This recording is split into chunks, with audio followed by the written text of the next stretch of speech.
After almost 2 years since the Naruto series ended, and looking back at it, it's still one of the worst arcs in this series.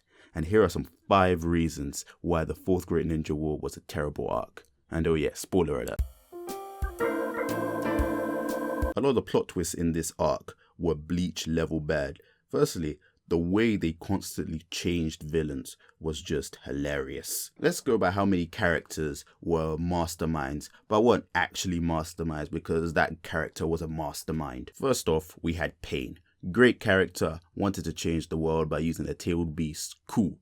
But then we found out he wasn't the main villain and Toby was using him. You see, personally, I would have had Pain as the final villain, but whatever. This plot twist wasn't actually that bad. And then we find out Toby is Obito. Ugh. And his motives for wanting to put the world into infinite Tsukiyumi were just, oh my god, man. It was just so sad, man. It was ridiculous. But then we find out he wasn't the mastermind of all this. And then we find out Madara was using Obito and he was a mastermind pulling all the strings, forcing Obito to bring him back to life with the Ready Tensei so Madara could become the 10-Tails Jinchuriki and the final villain. But then we find out Madara wasn't the final villain after all, and Black Zetsu was the one pulling all the strings to resurrect probably one of the worst villains I've ever seen, Kaguya. I just didn't see the need for them to change villain like that when all of them had pretty much the same agenda as Pain. You see, Naruto had some solid villains once upon a time, from Orochimaru to the Akatsuki to Pain. There was some good villains in Naruto. But then the 4th Great Ninja War happened and it just went from terrible to bad, then to just complete shit. You see, Obito just came off as some whiny villain that just could not stop talking about his problems. And the worst thing about Obito, he just wouldn't die. Kabuto was just the most forgettable villain ever. His only selling point was the fact that he could use the Edo Tensei. Everything else about him was just shit. Madara was a step up from Obito and Kabuto, but he still wasn't very good, to be honest. Most people only liked Madara because he was overpowered. So I guess that made him, to a degree, more entertaining to watch than the other 2 villains. And then finally there's Black Zetsu and Kaguya. Is there any reason to explain any further? Yes, Narutards, Naruto has plot holes, and that's one of the main reasons why this final arc sucked. I could nitpick all the plot holes this series had in this arc, but I'll cut it down to like 3 main ones that pissed a lot of people off. And all of these plot holes revolve around our good friend Kakashi. Kakashi is the victim to some of the biggest retcon BS throughout this war, and it all really starts with his Mangekyo Sharingan. Throughout this series, it's been beaten over our effing heads that Kakashi hasn't got the stamina of an Uchiha. He even admits it when he's fighting Itachi. It's shown when he used the Kamui on Deidara. He got hospitalized for a whole arc. He used it twice against Pain and died.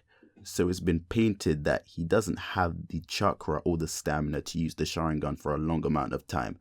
But all of a sudden, when the 4th Great Ninja War starts, things like stamina and chakra are thrown straight out the freaking window, which allows our man Kakashi to start spamming the Kamui to the point where it's a plot hole.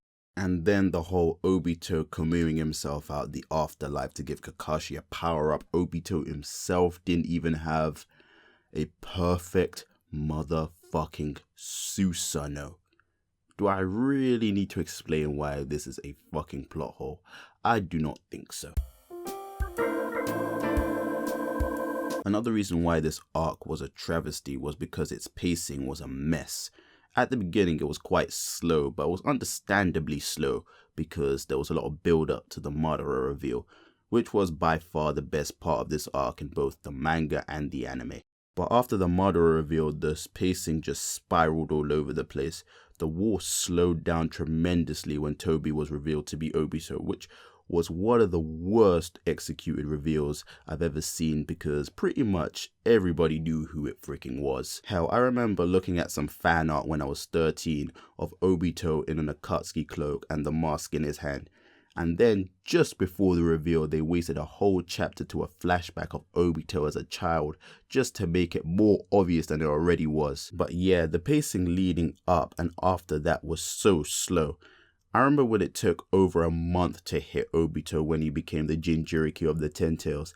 And then, after Obito got defeated and inevitably took no jutsu'd by Naruto, and Madara was finally the main villain, the pacing sped up again until he became the Ten Tails Jinchuriki and he got defeated by Black Zetsu. But surprisingly, I thought the Kaguya battle was actually well paced.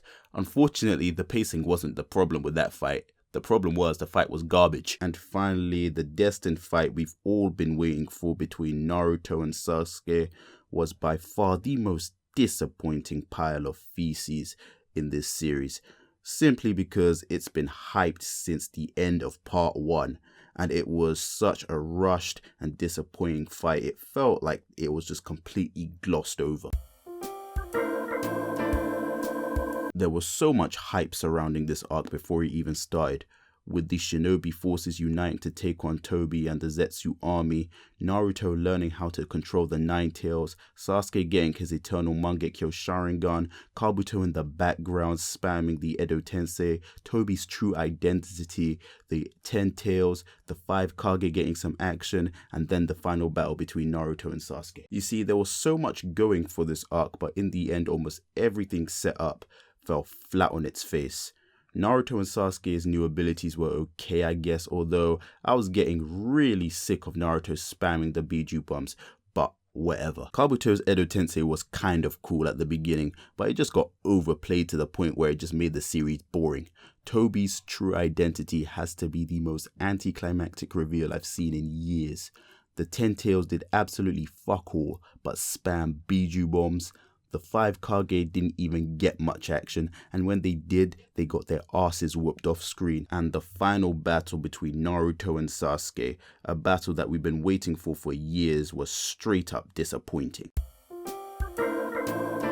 You see, what's sad is that I'm actually a fan of this series, but I was just disappointed how this series turned out, where things were just happening without a clear explanation why. And yes, I know there are movies and spin-offs, and to be honest, I thought Naruto The Last sucked. The Boruto movie was half decent, but the 10-chapter manga spin-off was just straight garbage. I know there's another spin-off manga series, but at this point, there really isn't a reason to keep following this series. I just think it'll be better off for people to just move on. There are better series still releasing solid material. For example, My Hero Academy, great series. Muggy is on its final arc, I really need to catch up with that shit. One Punch Man and Attack on Titan has exploded. Togashi has finally come back from hiatus, and Hunter x Hunter chapters are being released again, and many more great series out there. I like Naruto as much as the next guy, but I think it's time for people to put this series to rest.